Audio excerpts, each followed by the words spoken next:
How important is it to you, diversity of mindset? Adam, it is important that when you are looking at an organization and you are trying to solve for D&I, that you are checking D&I at every value point in the organization. So, what's the issue with your position? I don't see an issue in your position. If I have a black and white candidate and the white candidate is better, You all things equal, I don't see any issue in that. Do people that you talk to have an issue with that? know the Welcome to the podcast, where we introduce you to incredible humans who share their journeys with the mission to inspire you to harness your own inner tenacity to drive your life and career forward. And now, your host, Adam Posner.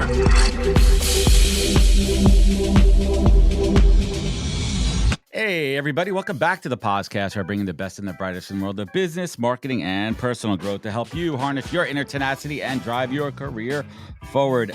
Folks, I've been waiting to have this guest on for a while. I've seen this dude speak on stages. We've hung out, conferences, events. He is the man. Torin Ellis is a human capital strategist who leads a progressive consulting boutique with laser focus on diversity, equity, and inclusion and belonging. A lot of people leave off that B, and not for savings, but we'll get back to what that B really means, what belonging is all about, and risk mitigation. He embraces a collaborative approach built on transparency, actionable strategy, rigorous performance monitoring is the reason why some of the world's most forward-thinking companies have trusted him to make DEIB a promising, not punitive, in their workforce. So we're going to get to it. We're going to unpack his story, his journey, and the message that he wants to spread to the world. Torin Ellis, welcome to the podcast, man. The podcast. I love that. Thank you so much for, grabbing that point, emphasizing the last line, promising and not punitive. So many individuals feel like when we are talking about things that are critical, when we are talking about things that hold people accountable, that it has to be a punitive conversation. And I firmly believe that it can be one of promise, it can be one of beauty. And I'm happy that you and I are having it on today. Yeah, man, it's been a while, and here is how the connection went down. We were at Transform. I'm in a happy hour. I see this dude walking across the lobby of the Wynn Hotel, and I think I literally yelled across the casino at you. I'm like, dude, when are you coming on the show? He's like, well, when are you inviting me? That's I'm like, right. well, I'm doing it right now, and that Unleash was fun. Were you? Transform was fun. Were you out at Unleash last week? No, I was not. Yeah, I skipped that one I too. was in court because if you look at my Uh-oh. background, you see that my walls and stuff are not done. I had a contractor to run out on me. So I went to court last week. And unfortunately, I still have not gotten to the resolve that I'm looking for. But no Unleash No, for me. you think the threat of court would get people to move their ass, but it doesn't. So let's get to it too. And listen, anyone could go. They could go to your LinkedIn. They could go to your website, which we'll link up later, and learn a lot more about you. But I love to really understand this. If you don't mind sharing, let's hit that rewind button. Let's hit the "This Is Your Life," Torin Ellis. What I'm always curious. What did your parents do for a living? Oh, wow. You're going to go there. Okay. Yeah, I am going to go there because I think it really sets a found. Like, just for example, while you're thinking about that for a second there, my parents are both retired New York City Board of Education teachers, 30, 40 years in the system. My brother is a guidance counselor, and I'm the furthest thing from any of that.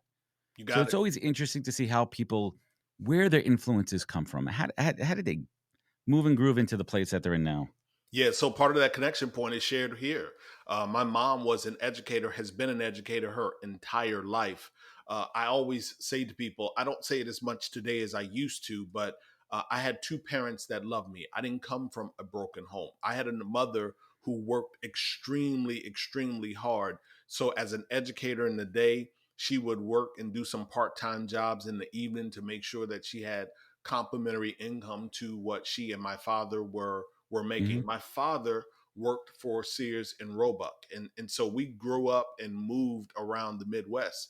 Every time, Adam, that we moved, we were moving because he was receiving a promotion. So mom's career was stable education, grabbing a new school in what city we Right. were in. Father was And climbing that corporate ladder inside of Sears and Roebuck. And a fun fact, Sears and Roebuck got started because of the lack of access for Black and brown families in retail stores years that's and years and years ago. Yeah, let's talk on that for a little bit too. What was it like for you to, I talk to a lot of folks who are military kids and they're traveling around base to base, but I really haven't been able to dive into a conversation around folks that have moved because their parents are business. What was that like for you? So you're 56, you got about 12, 11 years on me. So we're talking, you were in elementary school and early 70. Like what was that like moving around the country back then? Like going Yeah, from, was that hard for you, man? Or were you extroverted, able to adjust and acclimate into schools? yeah. I don't even know if it's fair for me to say extroverted because today I say I'm more of an introvert. I love being quiet and in an observation type capacity. Mhm. So I wouldn't use that word. I would say that we Fair. just simply adapted. We started in Florida where I was born, South Florida, Hollywood. And when the Love note it. came around and said it's time for you all to move, I mean I'm three, so I don't really have much say in the equation, Nope. and I never really had much say in the equation. What I will tell you is that every city that we went to, we found a way to get into a nice community. We found a way. My parents found a way to put me into what they felt was going to be a safe and rewarding educational experience. Hmm. I actually found a way to act out, even though I had two incredible parents that loved me, a mom who was an educator.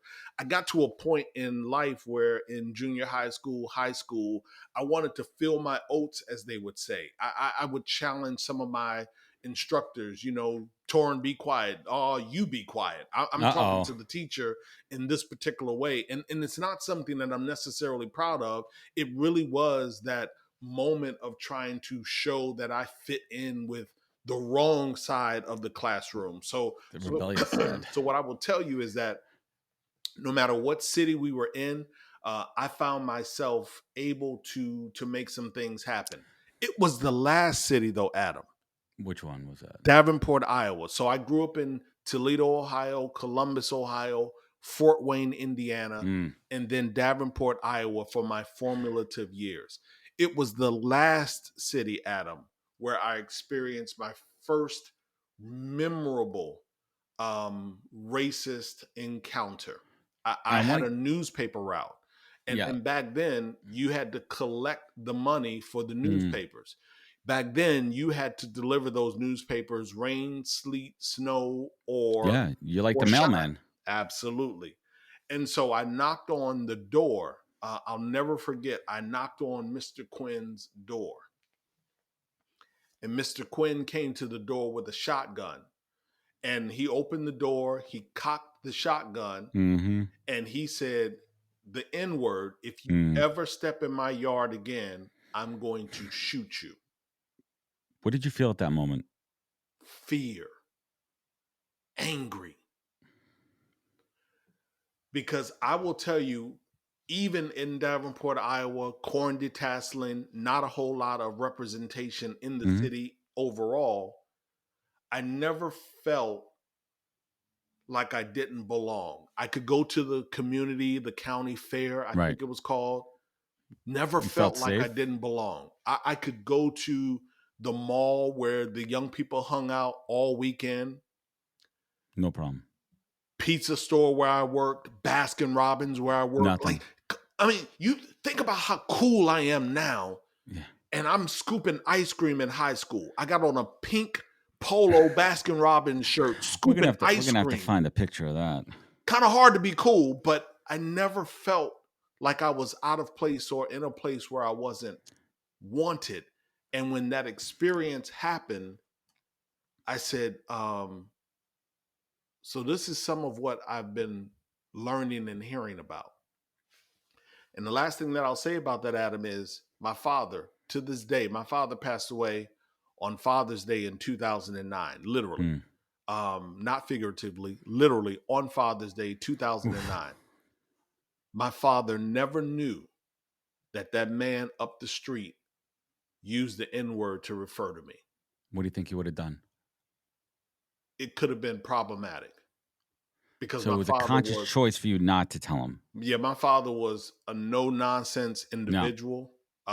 He was no nonsense in how he raised myself and my sisters. He was no nonsense with the people in the church.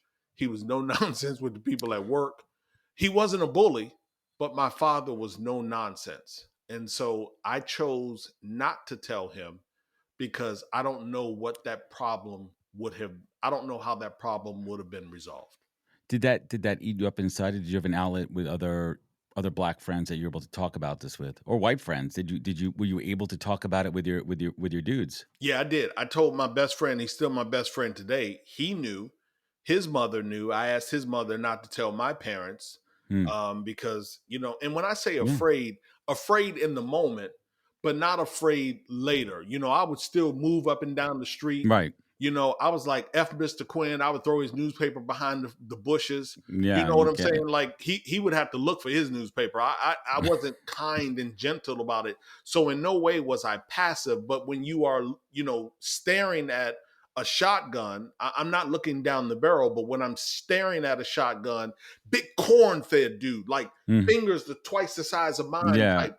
Yeah, I'm afraid in that moment. But after that, I was like, you know what? But It's not a big deal, but I just knew that I had to handle it.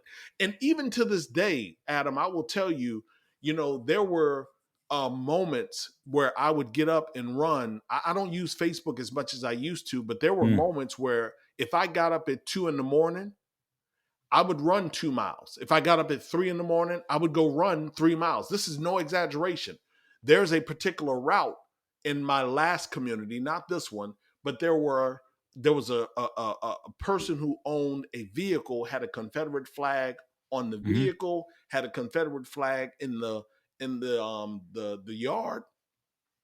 Every single time I ran past that house, I always had my guard up. Yeah. I would turn my It's- music down. Yep. You don't draw attention. Eyes are open. I'm paying attention because it was the signal of that flag. I didn't know what that family would do, especially at 2, 3, 4 in the morning. Right. They see a So black guy running trust down the me, street at 3 a.m. yeah. So I don't operate with a whole lot But of fear, but I am much more aware as a result of Mr. Quinn opening my how did eyes them years ago. in the house, right? Like how did your parents, how did they bring you up the right way to be, loving of all people? What was it like at home? I will say that again, I felt like my parents worked very hard. I think my father, a lot of families will say that, their parents told them that they had to be twice as good. My parents never told me that I had to be twice as good. That wasn't a phrase. That wasn't a recommendation. That wasn't a prescription that was given in my household. But what my father did tell me was that it may not be easy, and that is no excuse for you to not do what's I like necessary. that. It hard, then you need to figure out how to get around that. And so whether or not, so I'll give you an example. My father would go to Sears, and in the break room, he would put a sign up that said, "My son will cut your yard for $7, no matter where you are in the city."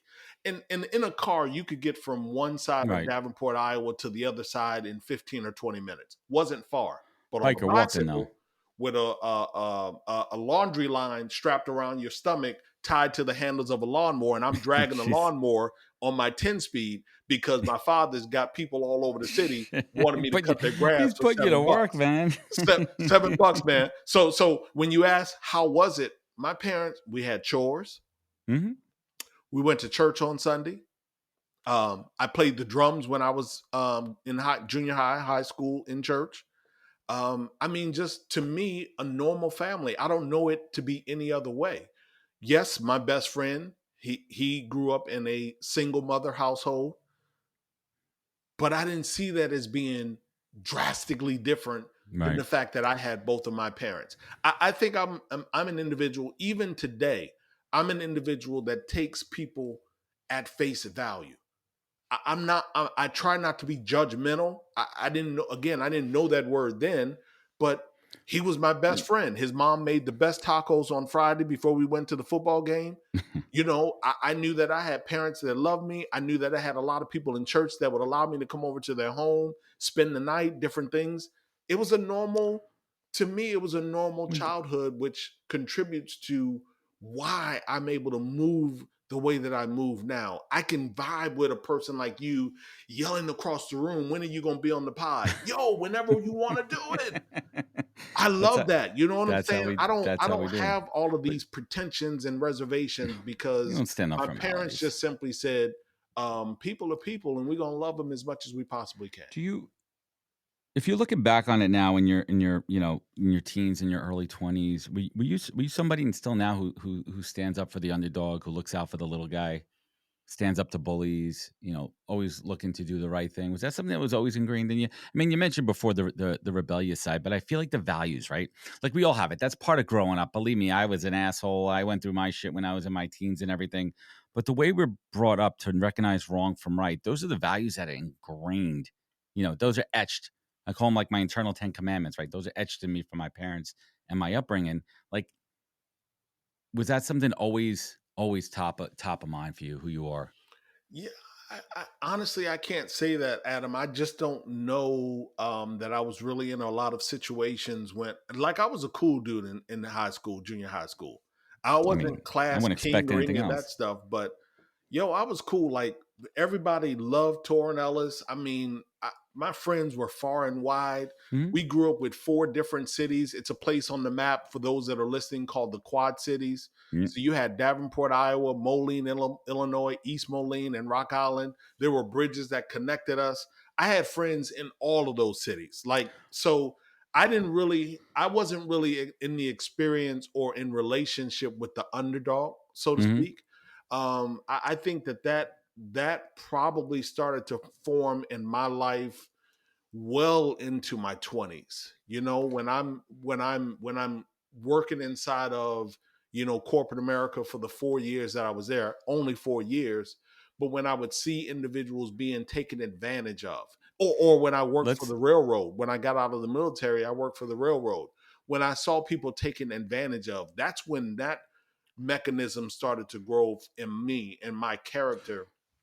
When I had a supervisor, the only blue collar job that I've ever had, where I had an on the job accident. I had a lid blow up in my face, oof, Adam. It knocked my teeth out, broke my nose, split the bone right here. I fuck. fell back 30 feet, landed on a catwalk. If I would have missed that Jeez. catwalk, I would have gone down another 80 feet Yeah, unconscious. bad news. So when I tell you that I don't take a lot of bullshit, it's because when I worked for that particular company, I had the dude, the supervisor, Torin, why are you out here acting like Martin Luther King? If I tell people to go to lunch for 10 minutes, then I want them to take a 10-minute lunch break. And I said, Mark, I don't know who you think you are, but if the lunch break is 30 minutes, I'm taking 30 minutes and I'm telling everybody else to take 30 minutes. So it was those types of reactions where, or instances where I started to find myself advocating for the voiceless, if you will, those individuals who That's felt less empowered. It was well in my 20s when that started. activist-like efforts. It's in your bio here. Activist-like efforts. What does that mean? Yeah, I'm Active. advocating, man. Yeah. I approach high powered, high performance team building through the lens of an activist. Like, I want to get that frequency moving. I want to bring a lot of people to the equation. I want work to be better for everybody. Like, I care about the organization. I know that the bottom line is important, but just because the bottom line is important to the leaders, to shareholders, it does not mean in any way that work has to suck for everybody else. It does Right. not in any way mean that we should subscribe to things that are less than. I don't believe in that. So Right. when I say I show up, I don't show up with necessarily the Queen's English. I don't always show up referring to academic research and data to support this particular thing right here. Listen, I get it. Everybody has a different way of showing up, but I'm showing up as Torin. And Adam, for the How you show up. longest, it was hard for me to do that because I always felt like there was something that I needed to pretend. I had people who told me that they couldn't trust me because I had hair on my face. I had literally a leader, I've never heard that. Adam, if you If you were to put a poll up on Twitter, I swear, and you ask your black and brown friends, colleagues, Right. professionals, what are one of the reasons why you don't wear facial hair?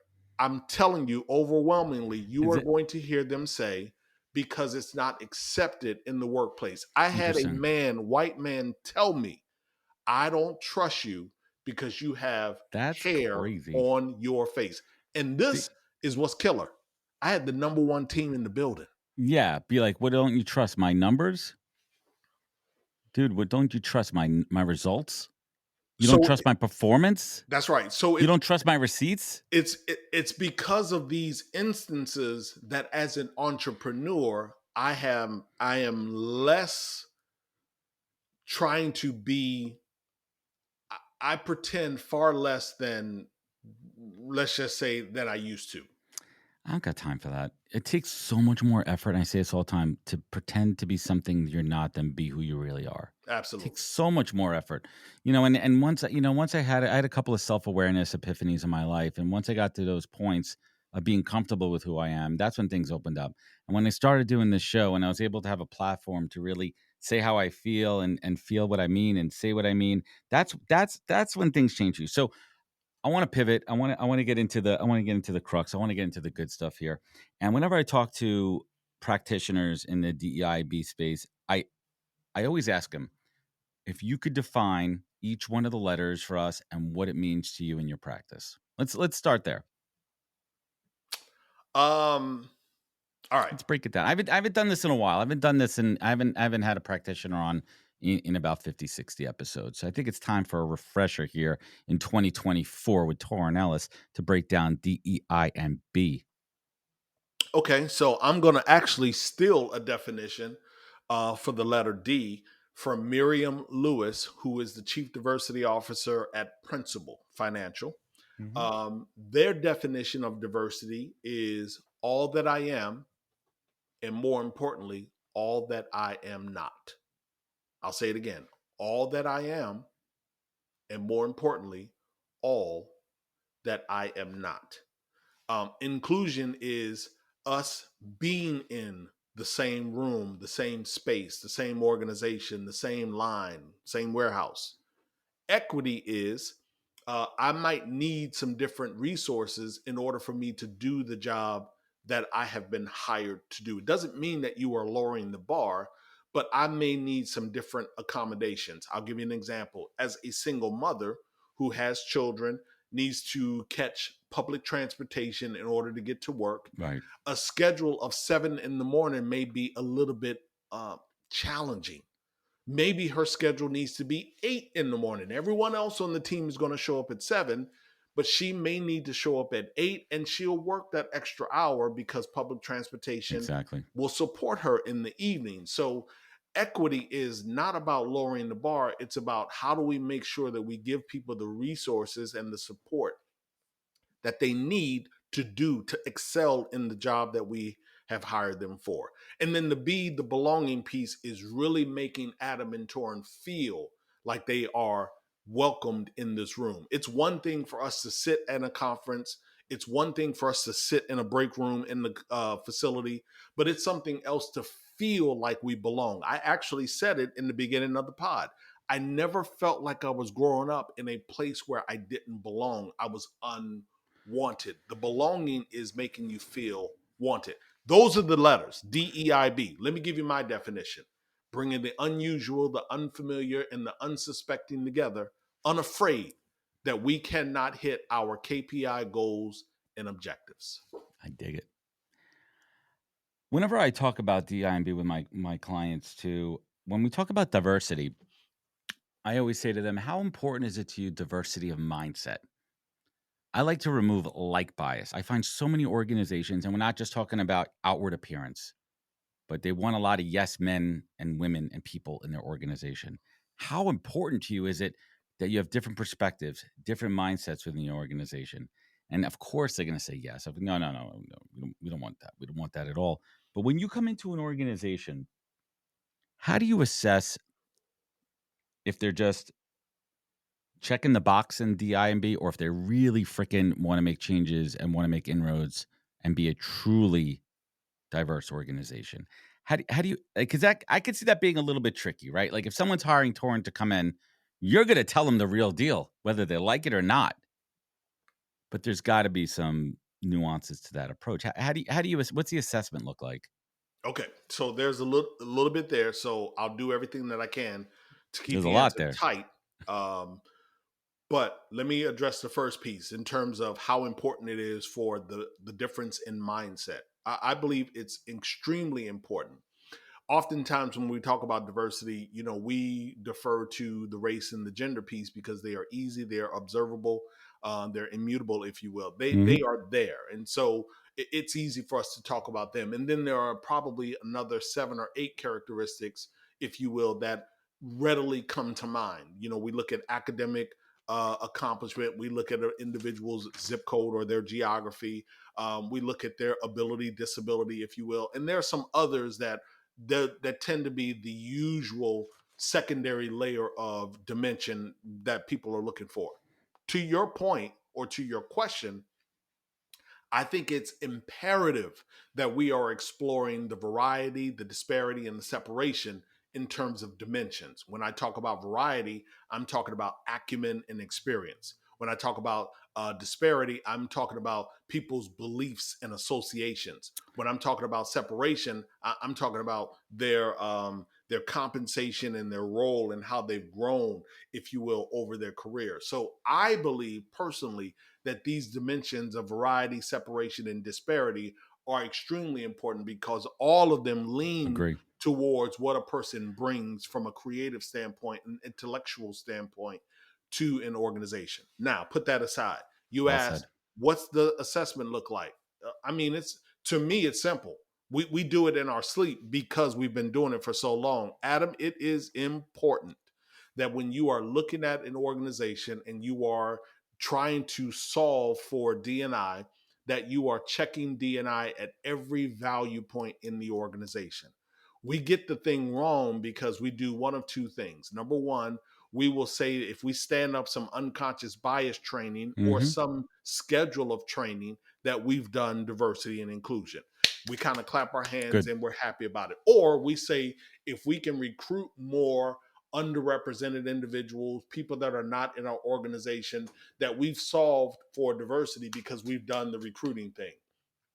We need both of them. We need the learning and development. We need the talent acquisition, but we also need diversity and inclusion to be explored for in supplier diversity, in corporate social responsibility, in philanthropic efforts, Amen. in Right. our board governance, in our accounting practices, policy and procedures. I mean, I can keep going. It's all of the value points where we need to make sure that D&I, for short, D&I is showing up in a way that is modeled and substantive and consistent and accountable across the organization. Absent of that, then all you are doing in many ways is checking the box. Exactly. And I find it interesting because I'm an in the trenches recruiter. I'm an in the trenches external recruiter. Companies hire me to source and find the best talent. And in my 8 years of doing recruiting, more than a handful of times, I've had conversations with hiring teams and they say, Adam, we want to ensure a diverse hire. And I'm like, well, what exactly are you saying to that? I'm like, what does that mean? Right? Do you want me to source people of color? What do you want from me to source? And they say, Adam, we just want to make sure that you're sourcing a diverse group of candidates. And I could kind of read between the lines here. So this is what I ask them. At the final stages, if I have a black, brown, yellow, anything but white candidate and a white candidate, and the white candidate is better, who are you going to hire? Who are you going to hire? And I want to hear that answer from them because that's going to help me position and understand that, right? And 9 out of 10 times, I think only once they say, we want to hire the best possible candidate. We want to ensure that your sourcing efforts are diverse. We want to make sure that you, as a recruiter, are looking everywhere, not just on LinkedIn. Maybe someone doesn't have access to LinkedIn. Maybe someone doesn't have access to LinkedIn Premium and their profile is coming to the top of your page. So how are you doing that? How are you ensuring diversity? And that's always a tough one for me as a recruiter. And I really take a lot of pride in that. So where are we right now? Like I where? want to turn the table though, Adam. Please I want to turn on that, man. go I, for it. I know Please it's your pod, go for but it. I want to stay there for. Let's double Let's get click on into that. it. So, what's the issue with your position? I don't see an issue in your position. If I have a black and white candidate, and the white candidate is better, we You all things equal. I don't see any issue in that. the, the Do people that you talk to have an issue with that? No, the problem I get, man, is because I'm trying to read between the lines, and I think they're just giving me lip service. I think they want me to bring in more diverse candidates, and they're going to hire somebody diverse who may not be as good as somebody who's not diverse. And I've seen that happen too, and that's when I get pushed back to from other candidates, and it's been a weird. It's only happened a couple of times, thankfully, in my world. While So I'm gonna so hit my this. question is, I'm gonna hit it a little differently. I'm so gonna hit it a little differently. my question is, are companies going about it the wrong way and flipping it where it's almost reversed? Yeah, I Like can't straight speak talk. for companies. And I'm not naming And, and shaming anybody, believe me. no, I get it. I get it. No, let me just say this. Let me hit this in a different way. And I've had this conversation a number of times. First and foremost, D&I is not about lowering the bar. So I wouldn't consult or advise or any of my clients to bring on an individual who was less than superior. I That's just not use going to the help word any superior. organization. Yeah, whether it's superior, average, higher, whatever that last word is, I don't advocate for anyone lowering the bar ever. Never have I done that. That's number one. But I hit this a little bit differently. Um, Person said to me, this was on a session with one of my clients. Torin, we have 5 candidates. Um, and the client wants diversity, and I'm struggling because I feel like it's reverse discrimination. All they said was 5 candidates, client wants diversity, and they feel like it's reverse discrimination. I said, let me take that and go a different way. You got 5 candidates, all of them are white. You can only present 2. What do you tell the other 3? And they said, well, we just tell them that they didn't make the cut. I said, exactly.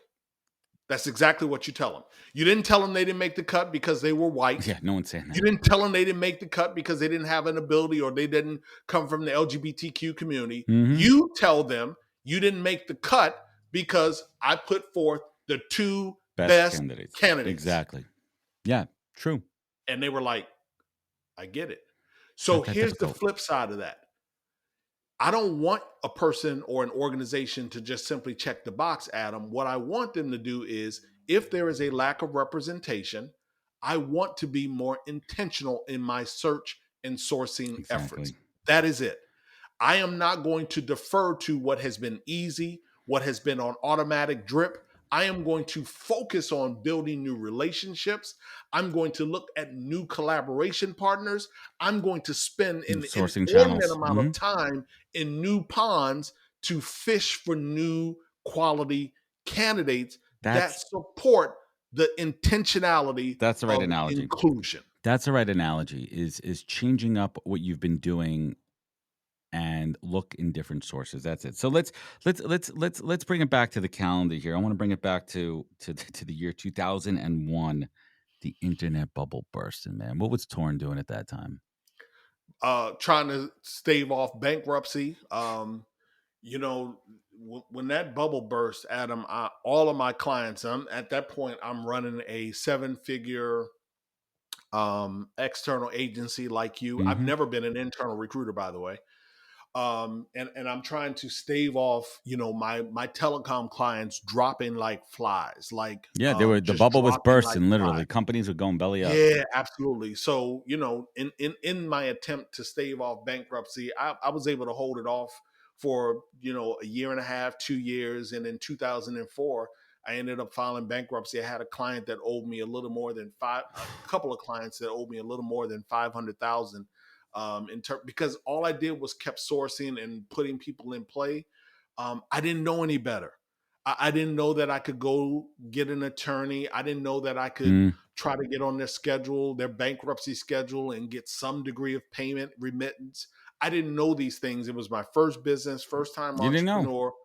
All I said was, all right, forget it. If T. Ellis and Company doesn't want to pay T. Ellis, then let me just go find a new contract, somebody who's hiring. And there were clients out there that were hiring, but they just weren't paying. And finally in 2004, it caught up with me. What did that feel like to go belly up? Did you Frustrating, man. how did you feel? Did you feel like a failure?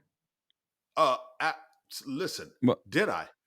You come on, bankruptcy, losing a house or forced to sell yeah. a home that we loved. It was a painful experience. One that I would not wish upon anybody. I would say to people, I used to tell people there wasn't enough love, lust, or liquor to keep me from being a functional alcoholic. I felt like I was a functional alcoholic in 04, 05, 06, trying to deal with the pain of losing a business, going from being wildly successful to, laying on my back. I mean, literally losing it all. So it was a really, really frustrating experience. But here's the thing. 2001 was not, I'm sorry, 2008 was worse than 2001. 2008 was brutal. And I sailed through 2008 because of the experience of 2001. Because of what I experienced in 01, I was able to see the signs, the markers. I knew the economy was moving in a totally different and worse direction that I was able to navigate. In 01, all of my clients were telecom clients. In 08, I had a mix of clients. So you learned to diversify the client base. Didn't hit me the same. Yeah, you learn from it. So what was that? What was the, listen, I didn't coin this. I don't own this. I say this all the time, man. Two things. One, the treasure is in your shit pits. The treasure is in the shit pit. The treasure is when you're at your lowest. Everyone knows my story. When I got fired 15 years ago, got fired by Gary Vee, yada, yada. When I was at that lowest, when I was in between jobs before I pivoted into recruiting, that was rock bottom, man. That was my rock bottom. My daughter had a terrible accident. She had 3rd-degree burns. I didn't know what was going on. I didn't know who I was. I didn't know my value. I didn't know how I was going to provide for my family. I didn't know what was next for me. And I could look back on it now, 8, 9 years later, and say, you know what? Rock bottom is the strongest foundation to build upon. You need that foundation, right? You need to start from zero. And you don't think about it. No one wants to do that. But when you have that foundation and you build up, everything else on top, man, it's got a solid base. So how did you build back up after that bankruptcy? How did you get yourself back on your feet? Did you clean up? Did you cut alcohol? How did you ensure the family was tight? How did Torin get back to being Torin? Yeah, I mean, it took a lot of centering. It took a lot of music and nonstop playlists. It took a lot of self-examination, recognizing that, you can wing this thing of entrepreneurship. But at some degree, while it may not be a formal education, there is some degree of learning and continued learning that needs to take place. And so, part of what I did was to take classes. I took some college classes and just said, I don't want this right here to happen to me again. I took some self-development courses around motivation, leadership, inspiration, because I needed to make sure that I was whole. And here's what I learned, Adam, in that period. I learned that I was better than I had given myself credit for. That's a big one. I was better than what I had given myself credit for. Were you hating on yourself? So, say it again. A lot of self-hate, self-doubt. Oh, absolutely. That imposter. That's why I said, in the beginning, that showing up, pretending like I had to be somebody different. I needed to recognize that I just simply needed to show up. People jive. They connected with me. I was an incredible salesperson. My candidates they always knew that they were primary for me. They were my first recruiting business was illusory. The word illusory is imagination. That was the first recruiting business. My second recruiting business was Second Motive. And candidates would ask me, well, why is your business named Second Motive? I said, because my primary motive is to get you what you want.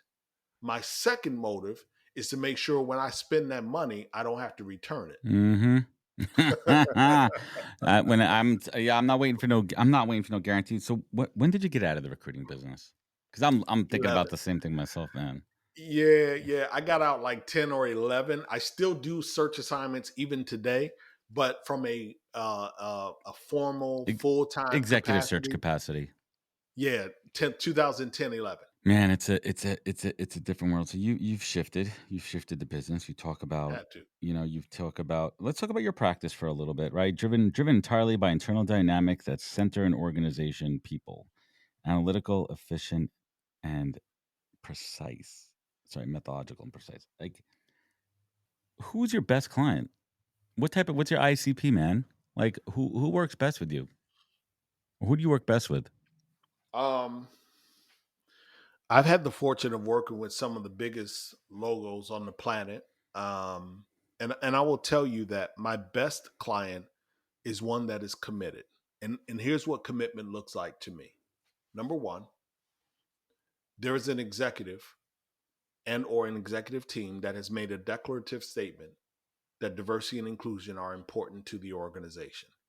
That statement is internal facing to every single employee, 20, 200, 2,000, 200,000.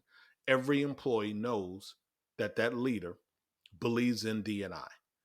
Maybe that statement is external facing, but at minimum internal. That's number one. Number two, that leader is willing to reallocate resources. That's a That big would one. be headcount and dollars. That's a big one.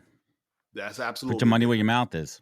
Put your money where your mouth is. And then number three, that they are going to hold their senior leadership, mid-level managers accountable.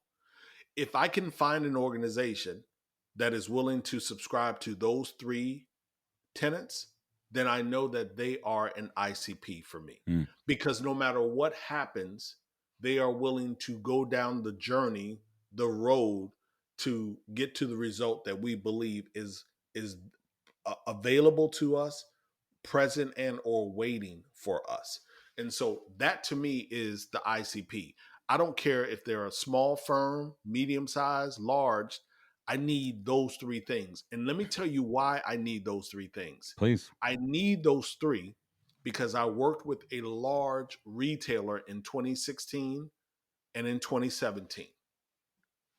And in both years, Adam, they never took my findings and pushed them up to the CHRO or the C suite.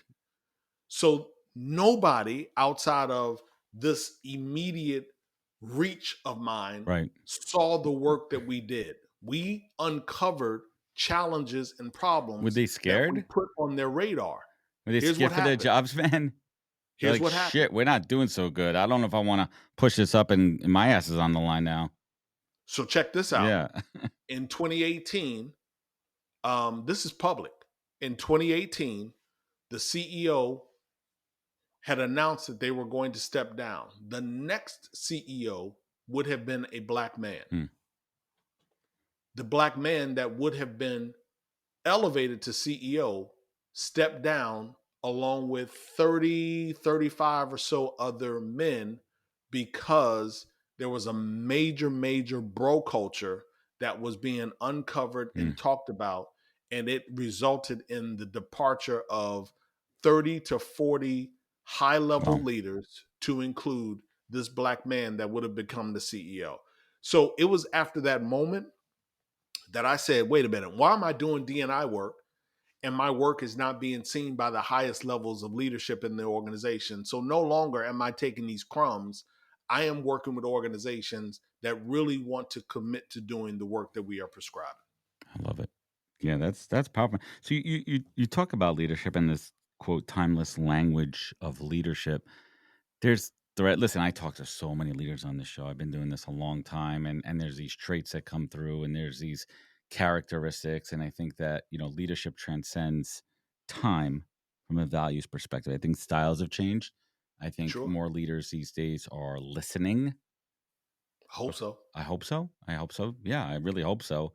What are you seeing out there? The good, the bad, and the ugly around leadership. Let's spend a few minutes on leadership here because I think that it's obviously critical, and I also think that there's a lot of young organizations coming out there, these startups, and so with young folks leading them, that two things. One, they don't have the leadership experience, but some of them might have those innate built in their DNA. And how do you bring that out to make them great leaders early on? Yeah. So let me do the good. Yeah. The good of leadership to me is an individual who's willing to develop you, Adam, to Mm-hmm. inspire you, to resource you, and to support you. I believe that if I'm the person that you report to, we have the most interaction on a day to day basis. I have an obligation to develop, inspire, resource, and support you. How I do that is going to look different, a bit more nuanced, depending on the geography, depending on the industry, depending on my acumen, depending on a whole lot of factors. But in the end, to me, it comes down to development, inspiration, resource, and support. That's what good leadership to me looks like. It doesn't matter what business book you read. I think that it all gets distilled into one of those four categories. I think bad leadership, or where we are problematic, is, to your point, they're not willing to listen. They haven't done the work to Mm-hmm. build the trust. They're not willing to model what it looks like to be inclusive and equitable. And so when you have a person who divorces themselves from these four good principles on this side, I feel like you always have a tension filled relationship, which it doesn't have to be. I don't think we need a whole bunch of bells and whistles. And this is not me suggesting that we don't invest in technology or that we don't explore better ways of putting our benefits and whatnot together, or that we're not exploring compensation and pay equity. I'm not suggesting that. What I'm saying is, I just don't believe that good relationships of leadership require a whole bunch No. of bells and whistles. It really is the human dynamic, that human spirit. As long as I care about you, then I'm going to treat you in a way that supports and suggests that I care about you. Period. Do you think we're overusing the word empathy? Has it lost its touch? Do you think it's become a buzzword in No, leadership? I don't believe it is. I actually don't believe that we're empathetic enough. In my D&I work, my practice, and this is, I stand on it, I feel like if you're going to do diversity and inclusion the right way, if you're going to be a better leader, you'll be more empathetic, you'll be more intentional, you'll have more proximity to the people on your team, in your business unit or your department, and that you will be transparent with them. And transparent sometimes is vulnerable. But I believe that you will ebb and flow through those four Mm-hmm. words. That's what good leadership looks like. I want to know that your mother or your father, these two parents that you say are retired, I want to have a relationship with you, Adam, that says, you know what? He's comfortable coming to me to share with me that his productivity has taken a dip because his focus hasn't been there, because he's caring for his Right. parents. This shit is new to him. It's a little hard. I don't really know what I'm doing. Yes, it's affected my productivity. It's not that I'm checking out. It's not that you're a bad leader, Torin. I got some shit going on, and I want you to be willing to share, comfortable sharing that with me. And how, as a leader, could I best support you during this time? That's Go. the payoff. There you go. Yeah, there it is too. When you're coaching senior leadership, I want to talk a little bit about hiring too, because we're in an incredibly difficult market right now. We're in an overly saturated market. There's a ton of layoffs happening out there, and unfortunately, fortunately, depending on your perspective on it, companies are now in a position where they could choose a cream of the crop. They could really, find the best qualified folks for the team, but there's a balance between the hard skills and the soft skills. And I always talk to senior leaders and I say, listen, by the time someone gets to you in an interview process, they've met the qualifications and experience. But how do you assess character and values without that like bias, without looking for somebody who is going to be exactly like you? I hate the word culture fit. Listen, I stood up on the stage of Wreckfest UK and I did a whole thing on I hate the F word. I hate the word culture fit because to me that lends to bias. When you're coaching leadership in the interview process, what are some of those methods and tips and tricks? Not even tricks, because that's a terrible word, but what are those methods to understand and ask someone about who they are from a core value perspective? I also don't like when people ask, "Oh, tell me what you do outside of work," because it could be complete bias. I could tell you, "Hey, I like to crochet Confederate flags, but I don't want you to hold that against me," right?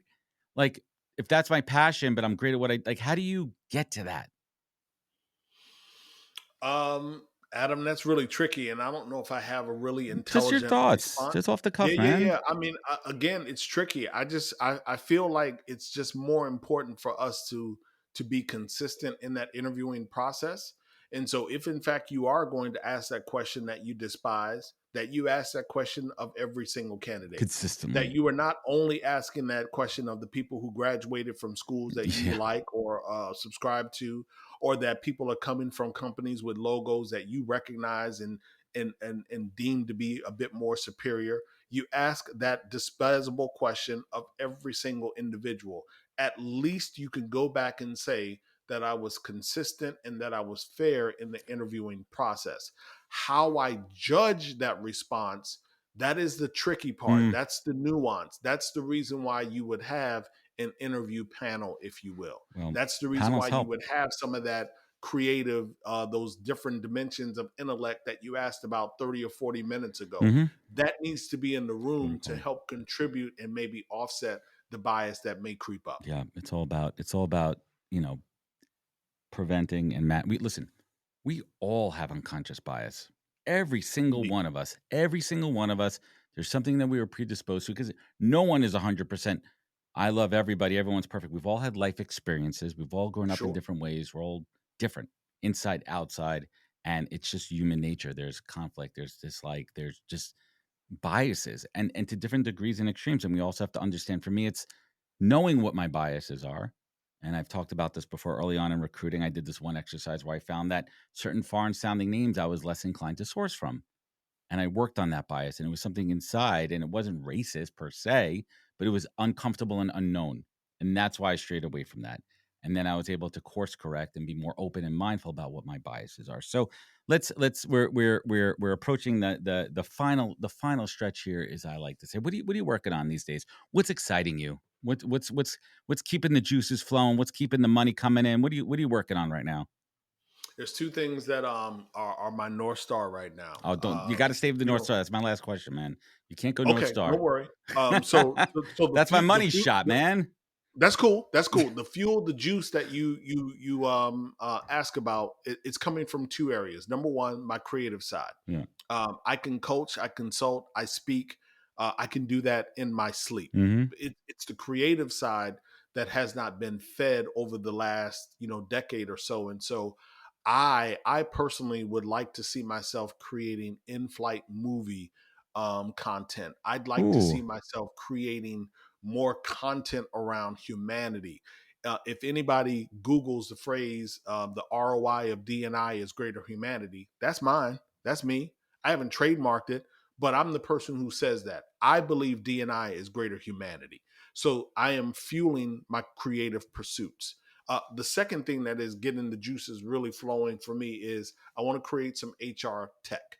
I want to create a solution that I deem as business intelligence. I've talked to some folks and they see it as a manager enablement Mm. solution, but I want to play in the space of building technology that approaches the D&I conversation differently, that it proves out some of the work that management consulting firms have been purporting over the years.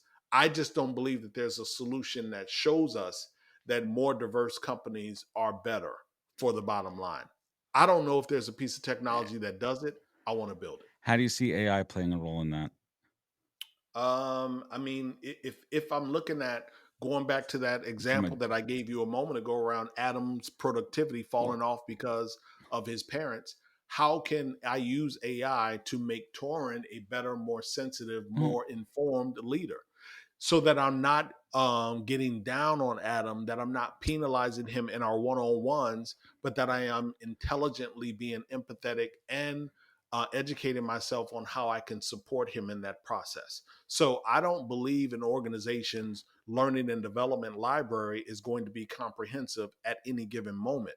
What I believe is that their learning and development library has the ability, it's going to be necessary that it evolves real time. And so AI can give me that solution that helps me yeah, support Adam better. yeah, and I see it working into the solution that you're building now as a creating a using your own custom GPT as a warehouse of knowledge and data that you could pull from, for examples, Absolutely. for data, for past performance. And I think that using it the right way and ethically and understanding what the boundaries are of how to use it. But we're in such an early stage of AI, man. I mean, listen, AI, MML, that's been around for a long time. Same thing as the internet. It's been around since the 50s, right? Right. Like these things have been around for a long time. We're just learning how to use them in the practical consumer and the business sense right now. It's exciting.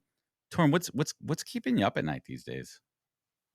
The departure, the divorce, the discourse, the disingenuousness around D&I. Mm, When I think about the reason why so many organizations decided that they wanted to be committed to this journey, the reason that they did that and made those statements years ago was on the death of a black man.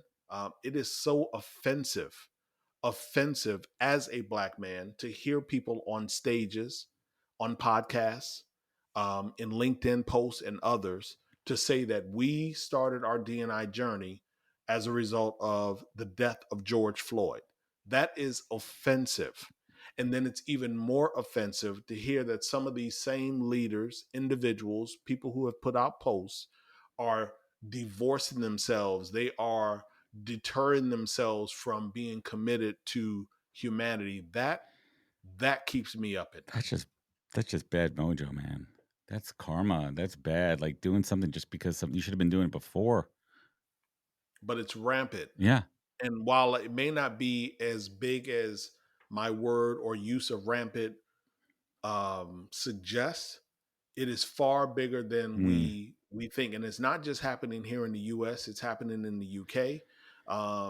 There was a prime minister in the UK just in the month of May who made an announcement and said you can't do D&I. They put forth legislation that you can't do D&I meetings on work time.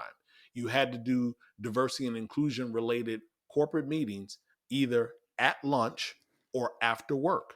So that's just and disingenuous. we're And it's a problem that we need to Yeah, address. I mean, listen, I could stand on my soapbox. We're in a very scary time. Hate is prevalent. Hate, It is. hate on all sides. Islamophobia, anti-Semitism. The world is being divided more than ever. It is scary. It is scary for me as a Jewish man raising Jewish kids in the burbs here to see what's happening, to see friends and family all over the world, to see innocent folks getting killed. Like the world is getting more divided. And how do we keep the workplace safe? How do we keep the workplace a safe space for everyone? Right? Like how do we ensure that? It's scary, man. These are shitty times. Well, I mean, but they are because too many people have been silent and continue to be silent in the face of injustice. Exactly. And so it's a matter of Speaking our up. speaking up in our workplace, in our community, at our family dinner table when we have holiday gatherings and those weekend, weather is getting nice and you're bringing people over. It is mandatory that more people are speaking up in the face of And injustice. in the breadth of the work that you do, having a workplace where you're not going to shun people if they're being activists within their rights on either side. If you're pro-Palestinian and if you're pro-peace and you're not being hateful, the same thing on the other sides, right? Like as long as your companies are not holding that against you, unless you cross a line, right, in violence and hate and certain things. But companies need to be mindful and support people for who they are outside of work too, to an extent. It's a Adam, I it's love you for what it's you just delicate, did. right? It's delicate. It's nuanced. This is not a. We don't have this playbook right now. I love you for what you just did. And I don't know if you know you did it, but you said 45 seconds ago, growing up in the burbs, Jewish, and then you just said it's okay to be pro-Palestinian and peace. And you didn't water that No, or mix that with anything else. I love what you just did. And so I often start my presentations when I walk into a room with this quote: what is needed is a shift in openness and value given to the narrative by both the storyteller and the listener. and with that, let's bring it home here. Torin Ellis, what is the single greatest piece of advice you've ever received that you take action on every day? A mantra, something you wake up first thing in the morning, you say in your head, first thing you goes through your mind, gets you focused, locked in for the day? I don't know if it's the first thing, but Maybe what I second. will say is P minus I equals R. Potential minus interference equals results. I try to move through my day limiting the interference, the naysayers, the individuals who say we can't do D&I, the people who say D&I is lowering the bar and it's reverse racism, and these I try to limit the interference and focus on the result. And the result that I am chasing is greater humanity. I love it. P minus I equals R. And my spin on that I practice is plan your work and work your plan. That's my mantra. Kind of a little spin on that too. And I love it, man. This has been a great conversation. We could go on for hours here. And maybe we'll get a part 2 scheduled later this year. And maybe we'll do it live. Maybe we'll do it live at a Rec Fest. Maybe we'll do it live at a Sherm or something fun coming down the pipe there. But Torin, Ellis, last but not least, you look back on your life. You look on those tough times when you really had to dig down deep and harness that inner tenacity. When you were at the bottom of bankruptcy, when you were lying on your back, putting down that booze and being your worst self, and you needed to reach back up. You need to claw back and harness that inner tenacity to pull you forward. And you sit here today, grateful for your life, your family, your practice, the work that you do, the change for good that you are in this world. What is your beacon? What is your compass? Torin Ellis, what is your North Star in life? Bad will be the day for any man when he becomes absolutely contented with the thoughts that he is thinking, with the deeds that he is doing, with the life that he is living, when forever beating at his soul is some great desire to do something more, to be more, to give more, because after all, I and you and everyone listening are a child of the Most High God. And I just remember, no matter where I am, there is a reason for me to be in the scenario or the situation that I'm in, and that I must go through whatever it is to continue to live out my purpose. Amen to that, man. I love that. That is some powerful, powerful stuff there. So, Torin, I want to thank you for your time, your energy, your wisdom, your strong words, your experience, sharing with me and my audience. Everyone, check him out. He's on LinkedIn. He's everywhere. He's going to be out in RecFest UK. I'm still trying to get myself out there. I'm trying to still get out to RecFest UK. I was out there in Nebworth a couple of years ago. I had a blast. But Torin's going to be out there doing a 36-hour D&I intensive. What are you doing out there? Aside from wrecking the fest that we know is RecFest. What a party that is. Jeez, what an event. Indeed. Yeah, we're going to do a D&I intensive here in Baltimore, June 26th and 27th. So anybody who's interested in being better about D&I, get at me on LinkedIn, as they would say. Shoot me an email, torin@torinellis.com. We're going to also do a one-day intensive in London the week of RecFest there. I'm going to do that on Tuesday, July 9th in London. So it's an event for individuals who really lead D&I work, practice in their organization, or they want to be better about doing the work, more intentional. So find me on social media at Torin Ellis, once again, across all of social media at Torin Ellis. Find them. Torin, I want to thank you so much for joining us today. This has been incredible. Everyone out there listening, if this show resonated with you, leave a review rating. It goes a long way. You know how to find out more at thepodcast.com. Follow us on Instagram at NHP Talent. Listen, sharing means caring. Please spread the word. I appreciate it. Leave a review rating. It goes a long way. Be good to yourself. Be better to others. And catch us next week for another great episode of the podcast. Take care, everybody. Torin Ellis. Thank you. Hey everybody, I want to talk about a product and platform that I absolutely love and our latest sponsor, Interseller, the prospecting and outreach platform of choice for recruiters and sellers. Whether you're doubling down on business development or recruiting talent, Interseller does all the heavy lifting of finding contact data, automating the email and follow-up process, and syncs all that rich data into 20 plus CRM and ATS platforms. Reach out now and get going on a 2-week free trial and let them know you heard about it from Adam on the podcast today. Check out the link on the website. Appreciate it. Wisdom is forever, but for us, it's time to go. Thank you for joining us. Luckily, we'll be back with our next episode soon, jam-packed with more incredible humans. Thank you for listening, subscribing, and sharing. To join the conversation, search the podcast on LinkedIn. And to catch up on past episodes and more info, please visit www.thepodcast.com.